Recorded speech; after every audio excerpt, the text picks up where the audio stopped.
Post-COVID syndrome, we started to notice as a medical problem in the summer of 2020. And these were people who were recovering from COVID, and they were discharged from hospital or recovering at home. And actually, our clinic director at HDPT, Dan Stute, started to notice that the reported syndrome and symptoms from people who had COVID really look very similar to people who are recovering from a concussion.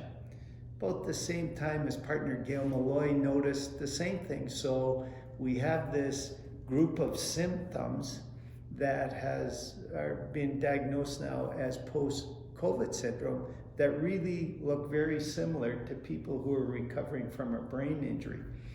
And those symptoms, specifically from post-COVID, are people who are chronic fatigue, they have mental confusion, they have significant problems with concentration, they're anxious, they have a very significant exercise intolerance, sleep intolerance. All those symptoms are so consistent with what we now recognize as really a brain injury. And in the summer, both the Wall Street Journal, some of the more major medical journals started to point out that when they're figuring out how this virus attacks people, they notice that one of the first symptoms is a lack of smell and a lack of taste, so that they knew it was attacking the brain. Similarly, very recently, a terrific article, University of Texas Medical Health Science out of San Antonio published a piece that really pointed us in the right direction. And it was this direction that the virus is able to make its way up through the brainstem, which is smell, and your other cranial nerves in that brainstem area, brainstem being that piece that connects your brain to your spinal column and really is the integrator of various functions. It makes its way to the brain, and they think that it causes microbleeds within the brain, so that culminate in sort of minor damage in various areas of the brain. And in fact, that's why we're starting to see brain injury type symptoms post-COVID. That's the current thought. The other thing that they pointed out in the University of Texas, where it was, and I love the quote, we're discharging people who have recovered from COVID, and we're discharging them with symptoms that are consistent with a brain injury. At HDPT, that's what we've specialized in. And so we have really taken a hard look at post-COVID syndrome, and I think we have a variety of things we can offer people in the rehabilitation arena to help them out. Certainly, our diagnostics are the key.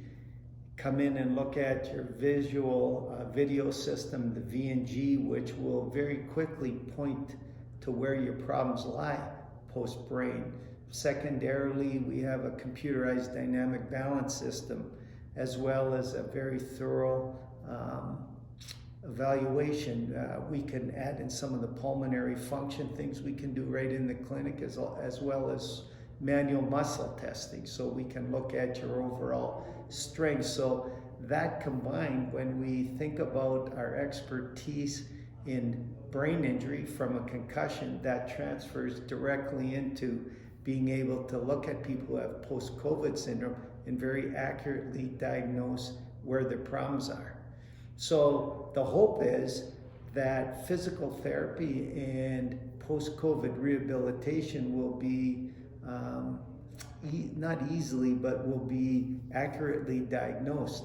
Again, our major trade magazine, our physical therapy national magazine, have just pointed out that physical therapy may be one of the key aspects of somebody recovering from post-COVID syndrome.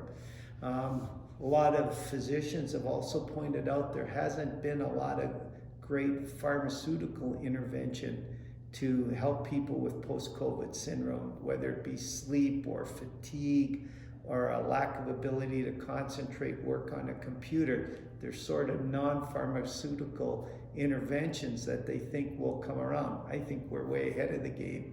I think that with good diagnostics with the V&G, with great dynamic valence evaluation and looking at your overall strength and function, we can get a very accurate diagnosis and path to recovery.